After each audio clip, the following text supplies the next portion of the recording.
अतिशय लागेवी स्वभावाचे, शांत अबोल. आता सांगितलं तर आश्चर्य वाटेल. अजितदादा पवार बारामतीच्या महसूल विद्यालयामध्ये शिक्षण घेतले काही काळ. त्या काळात ते आमच्या शाळेचे विद्यार्थी होते. अतिशय लागेवी स्वभावाचे, शांत अबोल. आता सांगितलं तर आश्चर्य वाटेल, पण कुठली गोष्ट बोलायला लावू नका असं सांगणारे हे अजितदादा.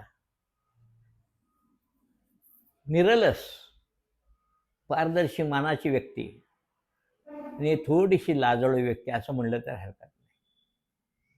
शाळेमध्ये असताना जास्त त्यांचं कुठेही, ज्याला आपण भांडण तांटा हे वगैरे काही नाही.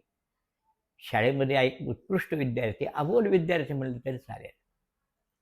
ज्यावेळेला पहिल्यांदा ते आमदार झाले त्यावेळेला त्यांना शाळेमध्ये विज्ञान प्रदर्शनाच्यासाठी उद्घाटनाला बोलवलं. त्यांनी सांगितलं, सर मला तुमच्या लोकांच्या समोर बोलणं अशक्य आहे, काय करणार मी. मी म्हटलं विज्ञान प्रदर्शन तुम्ही उद्घाटन करा, आणि उद्घाटन झाल्याचं जाहीर करा.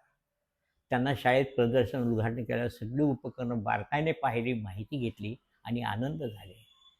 म्हटले सर, शाळा नुसती शिक्षण देणारी नाही तर विद्यार्थ्यांच्यावर संस्कार करणारी शाळा, आणि तुम्ही जे शिक्षक आम्हाला घडवलं ते मोलाचं आहे आणि त्यामुळं आम्ही घडलो.